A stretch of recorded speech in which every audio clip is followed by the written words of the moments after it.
The signal came from the edge of known space, crackling through the quantum communication network like a dying breath. In the grand chambers of the Galactic Council on Station Nexus Prime, the message played for the third time that day. The translation software struggled with the alien language, but the meaning was clear enough. Help us, please. Our world is dying. The voice belonged to someone called Flumina, identified as an elder scholar of the Zephyrian people. Her words painted a picture of horror that made even the most experienced diplomats uncomfortable. Volcanic eruptions beneath their ocean floors, poisonous gases rising through the water, entire cities collapsing into the deep, 2.3 billion lives hanging in the balance. Counselor Vextar of the Hegemony stood at the center of the chamber, his blue skin gleaming under the artificial lights. His four eyes moved across the assembled representatives as he spoke in his calm, measured voice. The request is noted and catalogued. However, after careful analysis, the Council finds this rescue operation to be economically unfeasible and tactically impossible.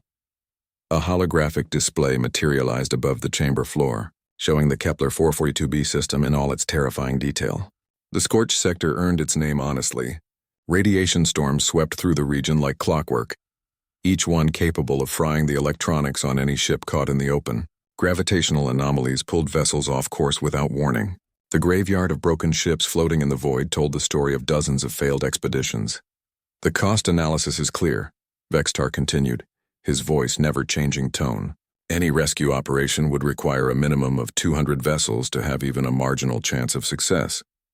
Current probability models suggest we would lose 60% of those ships, resulting in approximately 40,000 casualties among rescue personnel. This exceeds the acceptable loss threshold by a factor of 12. Counselor Thekmore of the Rational Collective nodded his agreement, his mechanical implants clicking softly as he processed the data. The mathematics support Counselor Vextar's assessment. While the loss of the Zephyrian species is regrettable, the preservation of existing galactic resources must take priority. Around the chamber, other representatives voiced their agreement. The Ethereal Communion spoke of cosmic balance. The Trade Federation worried about market disruption. The academic sphere suggested that studying the Zephyrian extinction might provide valuable scientific data.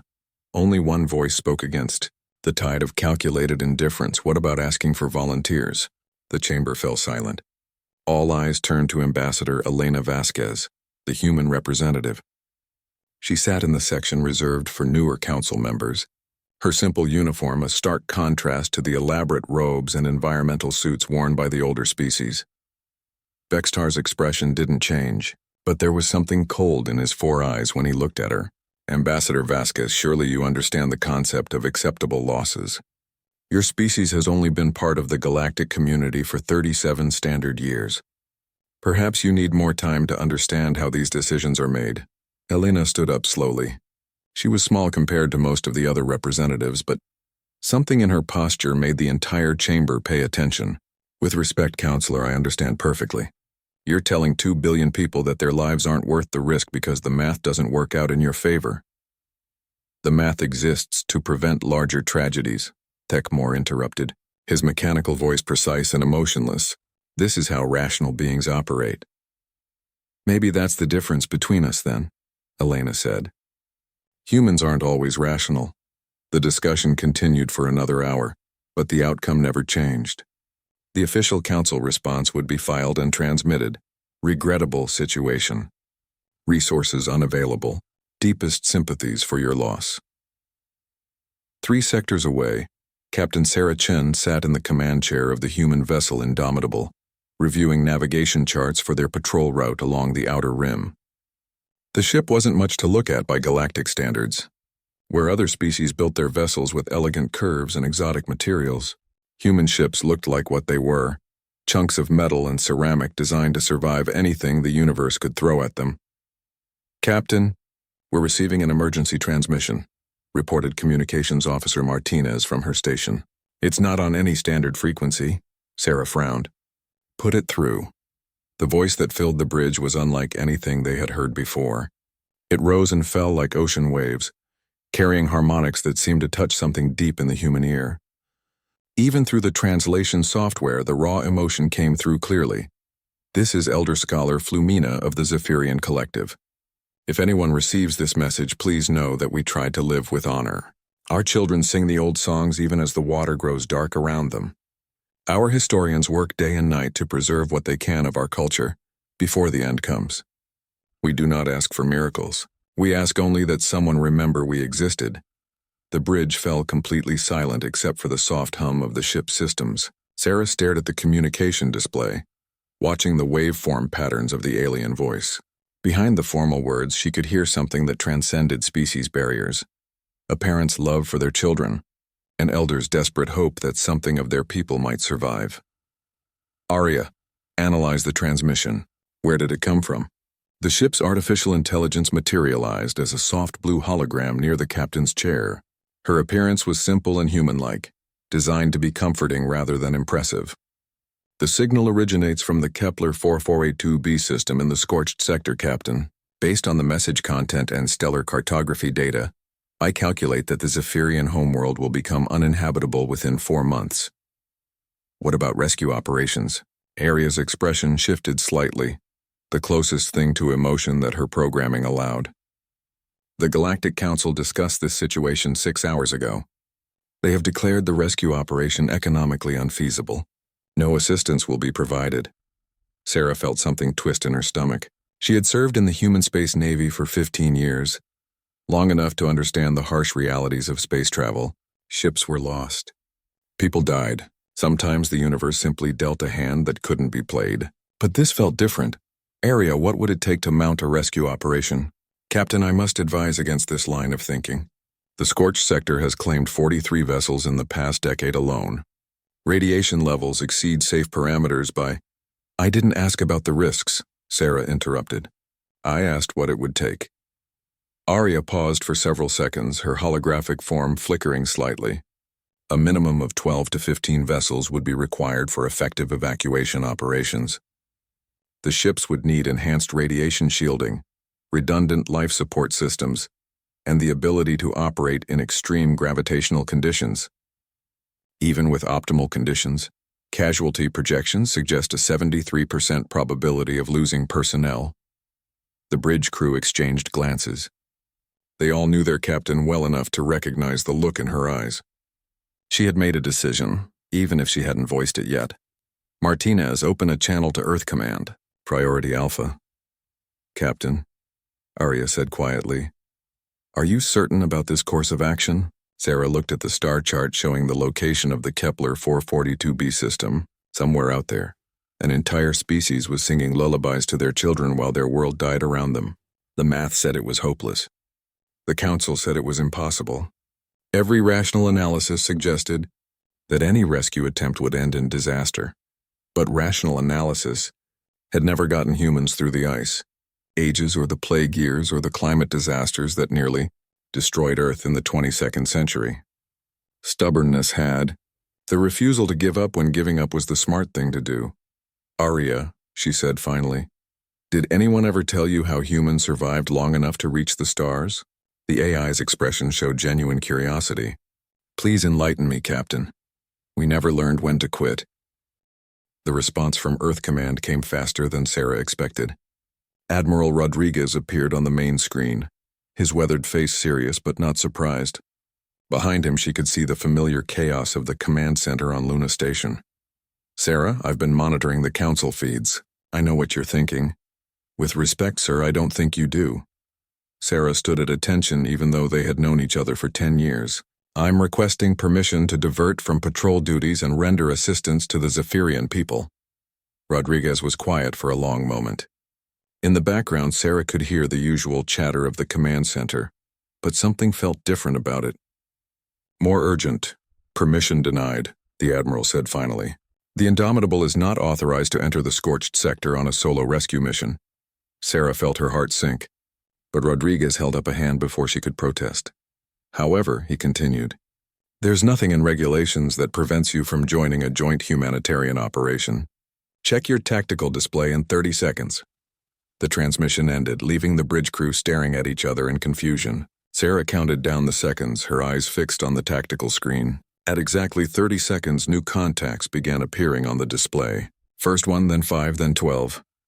"Captain," Martinez called out, her voice filled with amazement. "I'm reading 17 human vessels converging on our position. Make that 18. No, wait, 22 and counting." The communication board lit up like a Christmas tree as ship after ship checked in. Captain Marcus Torres from the mining vessel Iron Will was abandoning his asteroid belt operations. Commander Yuki Tanaka had left her scientific survey mission in the Vega system. The cargo hauler Persistence was dumping its load of luxury goods on the nearest station to make room for refugees. Each captain who called in had the same story. They had heard the Zephyrian transmission. They had watched the Council's response. They had decided that some things mattered more than regulations or safety margins or acceptable risk calculations. Within 6 hours, 31 human ships had gathered at the rally point Sarah had transmitted. It was the largest human fleet assembled since the colony wars, and it had come together without any official orders or government coordination. Just people who heard a cry for help and couldn't ignore it. The unofficial fleet commander meeting took place via holoconference, with representatives from each ship appearing as blue-tinted images around Sarah's ready room table. She looked at the faces around her: miners, explorers, merchants, military officers, civilian volunteers, and felt something she hadn't experienced in years: pride in what humans could accomplish when they worked together. "Let's be clear about what we're doing here," she began.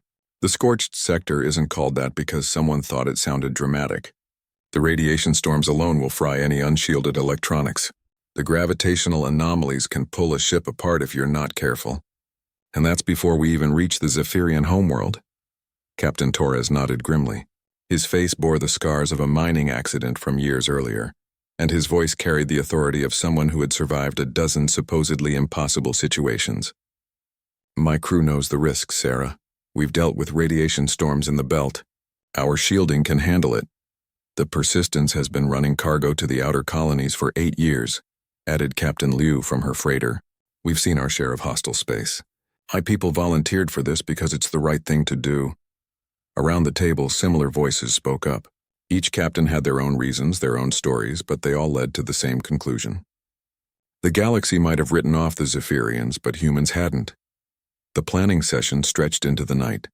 Arya and the other ship AIs worked together to plot safe corridors through the scorched sector, accounting for the predicted radiation storm patterns and gravitational disturbances. The mining ships would lead the way, their heavy shielding and powerful engines making them the most likely to survive if things went wrong. The cargo vessels would handle the actual evacuations, their large holds converted into temporary refugee shelters. The military ships would provide escort and communications relay. It was a plan born of desperation and held together by determination. Any military academy would have called it reckless. The Galactic Council would have called it suicide. Sarah called it the best hope the Zephyrians had. 2 days later, the human fleet reached the edge of the scorched sector. The view on the main screen showed a region of space that looked like something from a nightmare. Nebula clouds glowed with radiation that would cook a human in minutes. Gravity wells twisted space itself into knots that played havoc with navigation systems. And through it all, the wreckage of ships that had tried to pass this way before drifted like metallic ghosts. "Final systems check," Sarah announced to the fleet. "Anyone who wants to turn back, now's your chance. No one will think less of you." The communication channels stayed silent. Not one ship powered down or changed course. "Area, send a message to the Galactic Council." The AI's holographic form appeared beside the captain's chair. "What message would you like to convey, Captain?" Sarah thought about all the rational arguments, all the mathematical proofs that this mission was impossible. She thought about Counselor Vextar's cold dismissal of Zephyrian lives.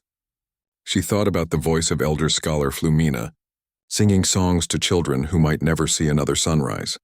"Tell them the Deathworlders are going in." The fleet moved into the scorched sector like a collection of metal, thunderbolts hurled by an angry god. The first radiation storm hit them 20 minutes later, a wall of charged particles that lit up their shields like fireworks.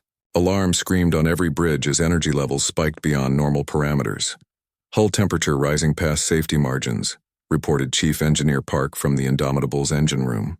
"But the shielding is holding. These old Earth-built hulls weren't designed for comfort, but they sure know how to take a beating." Similar reports came in from across the fleet. The human ships groaned and sparked and pushed their systems to the breaking point, but they kept flying. Their crews worked with the kind of desperate efficiency that could only come from years of experience keeping death at bay in the black vacuum of space. The Iron Will took the worst of it, her mining-grade shields absorbing radiation that would have vaporized a council vessel. Captain Torres stayed on the bridge for 18 straight hours, guiding his ship through gravitational anomalies that twisted space like a funhouse mirror. "Torres here." His voice crackled over the communication system during the worst of it. "Anyone ever tell you humans are completely insane?" "Yeah," Sarah replied, watching her own ship's hull temperature climb into the red zone. "That's what makes us so hard to kill." 3 days into their passage through the scorched sector, they lost their first ship. The cargo hauler Determination hit a gravity well wrong and couldn't pull out in time. Her captain, Maria Santos, managed to get her crew to the escape pods before the ship was crushed. But 40 years of space travel experience told Sarah that rescue pods weren't designed to survive in a place like this. "This is the lucky strike," came a voice over the emergency channel. "We've got visual on the pods. Moving to intercept." Captain Johnson's salvage vessel wasn't much bigger than the cargo hauler, but she had been pulling wrecks out of dangerous space for 2 decades. Her crew worked with surgical precision, plucking the escape pods from the gravity well's edge like they were picking flowers from a garden. "All hands recovered," Johnson reported, though Santos is asking if we have any spare ships lying around. Apparently she's not done with this mission yet. It was the kind of moment that defined the difference between humans and the rest of the galaxy. Any other species would have seen the loss of the Determination as proof that the mission was hopeless. They would have calculated the new risk ratios and probably turned back. Humans saw it as proof that they needed to work harder. By the time they reached the inner edge of the scorched sector, the fleet had been reduced to 27 ships. But every crew member who had started the journey was still alive, and their determination had only grown stronger. Ahead of them, a blue-green world hung in space like a jewel, beautiful from a distance but showing signs of the catastrophe unfolding on its surface. "There she is," Sarah announced to the fleet. "Kepler 442b. Anyone still think this was a bad idea?" The response came from 30 different ships at once. A chorus of human voices united in purpose. "Let's go save some lives." The first thing that struck Sarah about the Zephyrian homeworld was how beautiful it looked from orbit. Swirling blue oceans covered most of the surface, broken by chains of volcanic islands that glowed like scattered jewels. If she hadn't known what was happening below the waves, she might have called it paradise. "Area, give me a full planetary scan." The ship's AI materialized beside her chair, her usually calm expression showing signs of distress. "Captain, the readings are worse than we anticipated. Volcanic activity has increased by 40% since the original distress call. Toxic gas concentrations in the water are approaching lethal levels for Zephyrian physiology." The main screen shifted to show a cross-section of the planet's ocean. What Sarah saw made her stomach clench.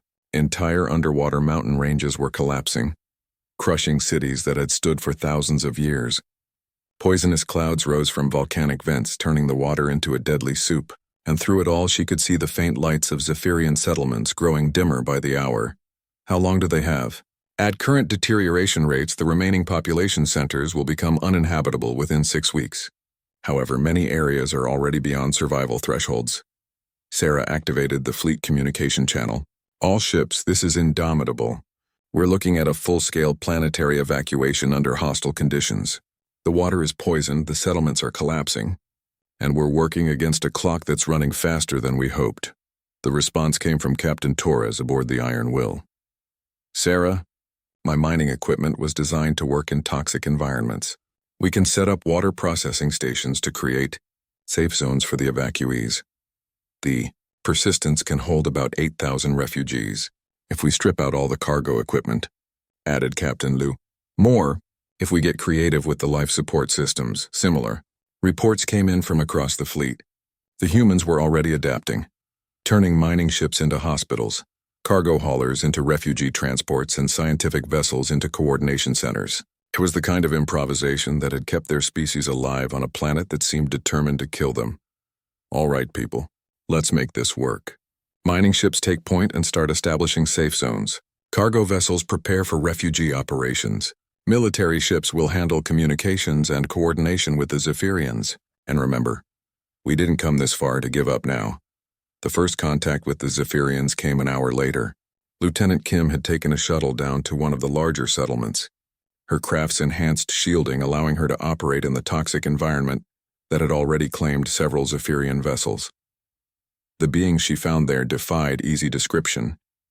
They moved through the water with a grace that made human swimming look clumsy, their translucent bodies glowing with patterns of bioluminescent communication. But there was no mistaking the fear in their large, dark eyes or the way they gathered protectively around their young. Elder Scholar Flumina was exactly what Sarah had imagined from her voice. Ancient, wise, and carrying herself with the dignity of someone who had accepted death, but refused to surrender hope. When Kim's translation device conveyed the human offer of rescue, the old Zephyrian's entire body flashed with colors that the software identified as amazement and disbelief. "You came," she said, her voice carrying harmonics that resonated through the water around them. "The council said no one would come. They said it was impossible." Kim activated her suit's external speakers, her words translated into the flowing musical language of the Zephyrians. "Humans don't listen to people who say something's impossible. We just figure out how to prove them wrong." The rescue operation began immediately, but it quickly became clear that this would be unlike anything humans had attempted before.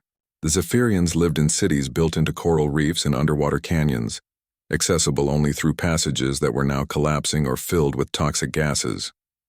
Standard evacuation procedures meant nothing in an environment where the medium of life itself had become poisonous. Chief Engineer Rodriguez found the first breakthrough.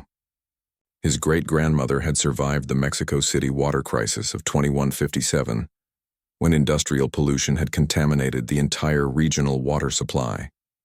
The survival techniques passed down through his family gave him an idea that no other species would have considered. "We're not trying to save the water," he explained over the communication channel. "We're trying to save the people in it. My ship's filtration systems can process contaminated asteroid ice, if we modify them for liquid water instead of frozen." Working around the clock, Rodriguez and his team converted the Iron Will's mining equipment into a massive water processing plant. The same systems designed to extract pure water from the dirtiest asteroid ice now created safe zones in the Zephyrian Ocean, pockets of clean water where the evacuees could breathe while waiting for transport to the surface. But even with safe zones established, the actual evacuation proved more challenging than anyone had anticipated. The Zephyrian cities were masterpieces of underwater architecture, built over centuries to work with the ocean's natural currents. The collapse of these structures created a maze of debris that shifted constantly as more buildings came down. Lieutenant Commander Jackson volunteered for the most dangerous job, taking human divers into the collapsing cities to search for survivors. His team wore powered exoskeletons designed for deep space construction work, the same equipment used to build orbital stations around Earth. The suits weren't designed for underwater operation, but human engineering was nothing if not adaptable. "Jackson here." His voice crackled through the communication system as his team entered what had once been a Zephyrian school. "Visual contact with approximately 60 juveniles and 12 adults. The structure is unstable, but we can reach them if we move fast." The rescue took 4 hours. Human divers swam through corridors filled with floating debris, their lights cutting through water so murky that visibility was measured in inches rather than feet. They found Zephyrian families huddled in air pockets, parents shielding their children with their own bodies while the world collapsed around them. When the first group of Zephyrian children was brought aboard the Persistence, Captain Lou found herself crying inside her helmet. The young aliens were barely the size of human toddlers, their bioluminescent patterns flickering weakly as they struggled with exhaustion and terror. But when her crew offered them clean water and what passed for Zephyrian food, their patterns brightened with colors that the translation software identified as gratitude. The breakthrough in communication came from an unexpected source. 16-year-old Dave Park, the son of Chief Engineer Park, had been helping with refugee processing when he noticed something interesting about Zephyrian bioluminescence. The patterns weren't just emotional responses, they were also a form of navigation, a way for the aliens to find their way through the complex underwater cities. Working with a young Zephyrian named Singwave, Dave developed a communication protocol that allowed human rescue teams to navigate the collapsing cities with unprecedented accuracy. It was the first true collaboration between the species, built on mutual respect rather than pity. "The colors tell us where the safe passages are," Dave explained to his father over the intership communication system. Singwave says her people have been using light patterns to navigate for thousands of years. If we can learn to read them, we can move through the ruins without getting lost. The system worked better than anyone had dared hope. Human rescue teams guided by Zephyrian navigators began pulling survivors out of areas that had been written off as inaccessible. Families were reunited. Children who had been trapped for days were brought to safety. Elders who had accepted death found themselves aboard human ships, heading for a new life among the stars. But success came at a cost that grew heavier with each passing day. The rescue ships operated in conditions that pushed both human technology and human endurance to their limits. Hull breaches became common as debris from collapsing cities damaged the vessels. Crew members worked shifts that would have been considered torture in peacetime, catching a few hours of sleep before diving back into the toxic waters. The worst moment came when Lieutenant Kim's transport was caught in an underwater landslide while evacuating a Zephyrian nursery. Her ship's hull was breached by falling debris, and toxic water began flooding the passenger compartment where 30 Zephyrian children waited in terror.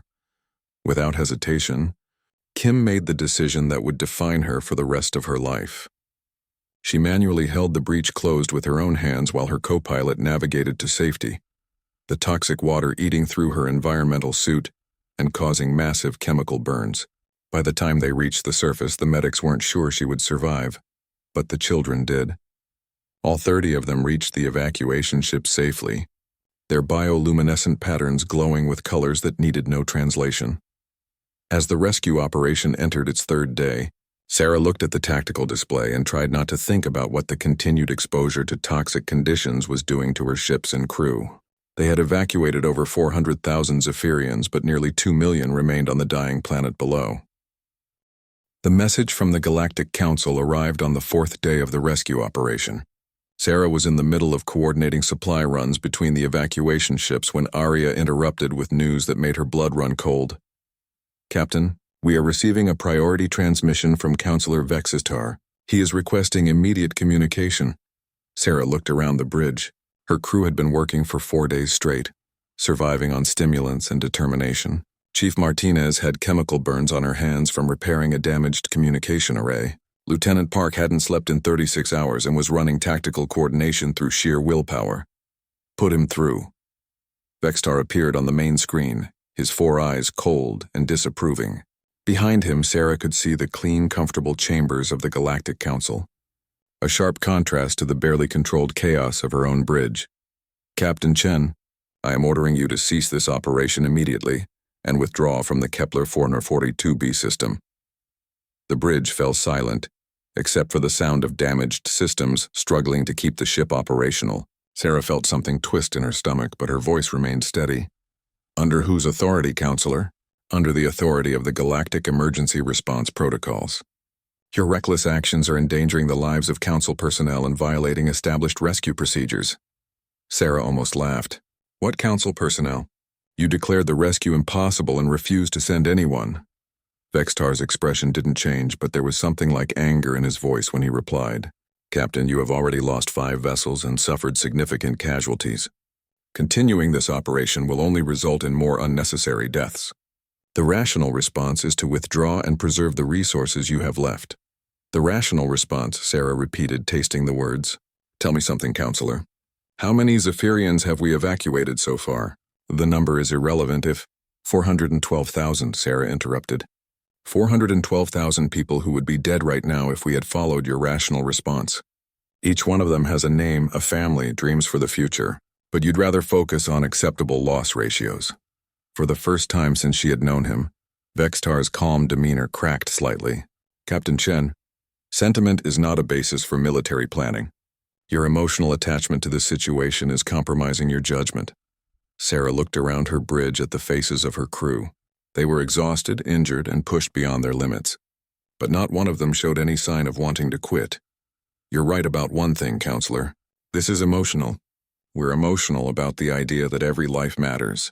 We're emotional about the idea that if someone calls for help, you answer. And we're especially emotional about the idea that mathematics doesn't get to decide who lives and who dies." The communication ended with Vextar's image disappearing in a shower of static. Sarah knew that there would be consequences for her defiance, but she also knew that she could live with those consequences. What she couldn't live with was abandoning 2 million people to save her career. Aria, any thoughts on our conversation with the Council? The AI's holographic form flickered slightly, a sign that she was processing complex data. Captain, I have been analyzing human behavioral patterns since the beginning of this mission. From a purely logical standpoint, Counselor Vextar is correct. The rational choice would be to withdraw and preserve resources. Sarah felt her heart sink, but Aria continued before she could respond. However, I have also been analyzing the results of your irrational choices. In 4 days, you have accomplished what the Council's mathematical model said was impossible. You have saved nearly 500,000 lives with tactics that should not work according to established theory. I am forced to conclude that human irrationality may be a more effective problem-solving tool than previously calculated. The conversation was interrupted by an emergency call from the surface. Commander Tanaka's voice crackled through the communication system, tight with urgency. All ships, this is Horizon's Edge. We've got a problem down here. The main population center in the Coral Gardens is collapsing faster than predicted. We're looking at about 50,000 civilians trapped in a structure that won't last another 6 hours. Sarah felt her stomach clench. The Coral Gardens were in the deepest part of the Zephyrian Ocean, surrounded by the worst of the volcanic activity. Getting rescue ships down there would be like flying into the mouth of an active volcano. How many ships do we have that can handle those conditions? 3, maybe 4 if we push the safety margins, came Torres's voice from the Iron Will. But Captain, even if we get them out, where are we going to put 50,000 refugees? Our evacuation ships are already at capacity. Sarah looked at the tactical display, watching the blinking dots that represented human ships scattered across the Zephyrian system. Each dot represented hundreds of lives, both human and alien, hanging in the balance. The mathematics were brutal and clear. They didn't have the ships, the time, or the resources to save everyone. It was the moment that every rescue commander dreaded. The point where you had to choose who lived and who died based on nothing more than cold logistics. Torres, take the Iron Will and the Determination 2 down to the Coral Gardens. Lou, prepare the evacuation ships to receive refugees. Everyone else maintain current operations. Sarah? Torres's voice was quiet, almost gentle. You know this is a one-way trip, right? The conditions down there will fry our systems before we can make it back to the surface. Sarah closed her eyes for a moment, thinking about the 50,000 Zephyrians waiting in the dark water below. Families huddled together as their world collapsed around them, children who would never see their next birthday if no one came for them. Marcus, do you have any kids back home? There was a long pause. 2 daughters, 8 and 12. Then you understand why we have to try. The descent to the Coral Gardens took 3 hours. Sarah watched from orbit as the Iron Will and Determination 2 disappeared into the toxic depths of the Zephyrian Ocean, their hulls glowing cherry red from the heat of volcanic vents. The communication channels filled with reports of system failures, hull breaches, and equipment pushed far beyond its design limits, but they kept going. The breakthrough came from an unexpected source, the Zephyrian children aboard the evacuation ships. While the adults struggled with the trauma of losing their homeworld, the young aliens had been watching human rescue operations with fascination. They had learned that certain sounds, particularly human singing, seemed to have an effect on their world's volcanic activity. 8-year-old Jenny Martinez was playing with a group of Zephyrian children when she started humming an old Earth lullaby. The young aliens joined in with their own musical patterns, their bioluminescence creating a light show that danced through the ship's corridors. What happened next would be studied by scientists for decades to come. The harmonic resonance created by the combination of human voices and Zephyrian light songs somehow interfered with the tectonic forces tearing the planet apart. The volcanic activity didn't stop, but it stabilized just enough to give the rescue teams the time they needed. This is impossible, Dr. Yamato reported from the Horizon's Edge. The harmonic frequencies shouldn't have any effect on geological processes, but the seismic readings are clear. The volcanic activity is decreasing in areas where we're detecting the combined human Zephyrian musical patterns. Impossible or not, it's working, Sarah replied. Get word to all ships. If the children want to sing, let them sing. The rescue of the Coral Gardens took 18 hours. When the Iron Will finally emerged from the depths, Her hull was so damaged that she was barely holding together, but she carried 12,000 Zephyrian refugees, and the Determination too had another 15,000. Captain Torres's final report was delivered from a medical bay, his voice weak but determined. "Sarah, we got most of them. Not all, but most. The coral gardens are gone, but the people are safe." It was then that Sarah realized they had crossed a line that couldn't be uncrossed. This wasn't just a rescue operation anymore. It was a statement about what it meant to be human, in a universe that often seemed to value efficiency over compassion. But the cost was becoming impossible to ignore. 7 ships lost, hundreds of crew members injured. Equipment failing faster than it could be repaired. And still, nearly 1 million Zephyrians remained on the dying planet below. "Captain," Arya said quietly, "I feel obligated to point out that we have reached the limits of what our current resources can accomplish. The remaining population centers are in areas that our damaged ships cannot reach safely." Sarah looked at the tactical display, at the blinking dots that represented human ships pushed to their breaking point. She thought about the families back on Earth who were waiting for their loved ones to come home. She thought about the responsibility she carried for every human life under her command.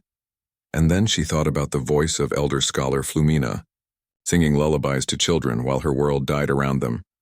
"Arya, send a message to the fleet. All ships, all hands. Emergency conference in 30 minutes. The holographic meeting that followed brought together every captain, every senior officer. The final phase of the rescue operation began at dawn on the 7th day, though dawn meant little in the depths of space. Sarah stood on the bridge of the Indomitable, looking at a tactical display that told the story of human determination in glowing dots and status reports. 22 ships remained operational. The word operational was generous. Most of them were held together by emergency repairs and the stubborn refusal of their crews to let them fall apart. The Iron Will's hull had been patched with metal plating from cargo containers. The Horizon's Edge was running on backup life support. The Persistence had lost 2 of her 4 engines and was flying on prayer and momentum, but they were still flying. "Final population count," Arya reported, her holographic form flickering from power fluctuations across the fleet. 1.7 million Zephyrians remain on the surface, concentrated in the deepest ocean trenches. These locations represent the most challenging rescue conditions we have encountered. Sarah nodded. She had expected this. The Zephyrians who remained were in the places that had seemed safest when the disaster began. The deep places, the sheltered places, the places that were now the most dangerous to reach. "Torres, what's the status of the mining equipment? It's seen better days. But we can still cut through rock if that's what you're asking," came the reply from the Iron Will. "Fair warning, though. One more deep dive like the coral gardens and we're not coming back up." "Understood. Lou, refugee capacity?" Captain Lou's voice carried exhaustion that no amount of sleep could cure. "We've packed them in beyond safe limits already. But if it's the difference between life and death, we'll find room somehow." Similar reports came from across the fleet. Every ship was operating beyond its design limits. Every crew was running on fumes and determination.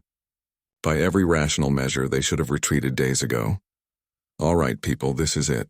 The deepest trenches, the most unstable geology, and the last chance these people have. Everyone understand what we're signing up for?" The communication channels filled with acknowledgments. Not a single ship requested permission to withdraw. The descent began 2 hours later.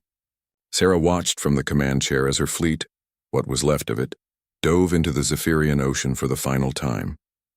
The water was darker now, poisoned by days of volcanic activity and filled with debris from collapsed cities. Navigation was by instinct and guesswork, guided by the faint bioluminescent signals of Zephyrian survivors. The first breakthrough came from an unexpected source. Jenny Martinez, the 8-year-old who had discovered the harmonic effects of human singing, had been working with the Zephyrian children to create more complex musical patterns. What they discovered changed everything. "Captain Chen," came Dr. Yamoto's excited voice from the science vessel. "The children have found something. The combined harmonic patterns aren't just stabilizing volcanic activity, they're actually creating safe corridors through the underwater terrain. The sound waves are somehow clearing paths through the debris." Sarah felt a spark of hope for the first time in days. "Explain that in terms I can understand, Doctor." The Zephyrian bioluminescent communication includes sonic components that resonate at specific frequencies. When combined with human vocal patterns, they create standing wave formations that can literally push debris aside and temporarily stabilize collapsing structures. It was impossible, Sarah knew. The physics didn't make sense, the mathematics were all wrong, and any rational analysis would dismiss it as wishful thinking. It was also working. Guided by the songs of human and Zephyrian children, the rescue ships navigated through underwater canyons that should have been impassable. They reached population centers that had been written off as inaccessible. They pulled survivors from ruins that were collapsing even as the rescue was taking place. But success came at a price that grew steeper with each hour. The cargo hauler New Hope suffered catastrophic hull failure while evacuating a Zephyrian hospital. Captain Williams stayed at the helm until every refugee was transferred to other ships, going down with his vessel rather than abandon the people he had come to save. The mining ship Determination III was crushed in an underwater landslide while cutting through debris to reach a trapped population center.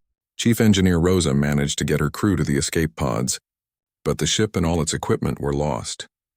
Commander Tanaka made the ultimate sacrifice when the Horizon's Edge was caught in a volcanic eruption while evacuating the last survivors from the Great Deep. She manually held the ship's position while the evacuation shuttles escaped, dying when the hull finally collapsed under the massive pressure. Each loss was a punch to the gut, each sacrifice a reminder of what this mission was costing in human lives. Sarah felt the weight of every decision, every order that sent people into danger, that claimed some and spared others through nothing more than chance. But they kept going. Because that's what humans did. The final evacuation site was the Temple of Eternal Currents, a Zephyrian religious center built in the deepest ocean trench on the planet. 200,000 Zephyrians had taken shelter there, believing that the sacred site would protect them from the geological disaster. It hadn't.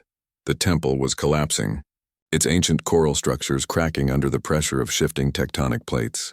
Getting to the survivors would require a ship to dive deeper than any human vessel had ever gone, through conditions that would destroy most spacecraft. "I'll take the Indomitable down," Sarah announced to the fleet. "Like hell you will," came Torres's voice from the Iron Will. "That's a job for a mining ship, not a command vessel. Besides, you're needed up there to coordinate the final evacuation." Marcus: "Sarah, I've been flying mining rigs for 20 years. This is what I do. Let me do it one more time." The descent of the Iron Will was watched by every surviving member of the human fleet. Sarah stood on her bridge, tears streaming down her face as she tracked Torres's ship on the tactical display. The mining vessel dove through crushing pressure and toxic water, her hull groaning under stresses that would have destroyed any other ship. "Torres here?" His voice crackled through the communication system as he reached the temple. "Visual contact with the refugees. Structures are collapsing, but I can reach them. Beginning evacuation procedures." The rescue took 6 hours. 6 hours of watching hull integrity readings drop toward zero, of listening to Torres and his crew work miracles with equipment that should have failed long ago, of hoping that human stubbornness could overcome the basic laws of physics one more time. When the Iron Will finally began its ascent, carrying the last 50,000 Zephyrian survivors, her hull was so damaged that she was barely holding together. Sarah watched the ship's vital signs on her display, willing the old mining vessel to make it just a little further. She almost did. The Iron Will made it to within 1,000 meters of the surface before her hull finally gave way. The crushing pressure of the deep ocean claimed the ship and most of her crew in an instant, but the evacuation pods, packed beyond capacity with Zephyrian refugees, made it to safety. Captain Marcus Torres's final transmission was simple. "Sarah, tell my daughters their dad finished the job." The death of the Iron Will marked the end of the rescue operation, not because they had given up, but because there was no one left to save. 2.3 billion Zephyrians had been evacuated from their dying homeworld, transported to safety aboard human ships that had accomplished the impossible through sheer determination and a refusal to accept defeat. The cost was enormous. 14 human ships lost, over 300 crew members dead or missing, millions of credits worth of equipment destroyed. Any reasonable cost-benefit analysis would conclude that the mission was a disaster. Sarah didn't feel like it was a disaster when she walked through the refugee compartments of her ship. Seeing Zephyrian families reunited after days of separation, she didn't feel like it was a disaster when she watched human children teaching Zephyrian children how to play simple Earth games, and she definitely didn't feel like it was a disaster when Elder Scholar Flumina approached her with tears in her large, dark eyes. "Captain Chen," the old Zephyrian said, her bioluminescent patterns glowing with colors that needed no translation. "Your people have given us the greatest gift possible, a future. How does one repay such a debt?" Sarah thought about Torres and his daughters, about Commander Tanaka and her dedication to discovery, about every human who had looked at an impossible situation and decided to make it possible anyway. "You don't repay it," she said finally. "You pass it on. Someday, someone else is going to need help that seems impossible to give. When that day comes, you remember what humans did for you, and you do the same for them." 6 months later, Sarah stood in the assembly chambers of New Zephyr City, the first joint human Zephyrian settlement. The city was built around a series of artificial reefs that combined human technology with Zephyrian architectural tradition. Children of both species played in carefully, maintained tidal pools while their parents worked, together on the endless task of building a new civilization. The formal ceremony was attended by representatives from across the galaxy, including several members of the Galactic Council. Counselor Vextar sat in the front row, his 4 eyes fixed on the proceedings with what might have been respect.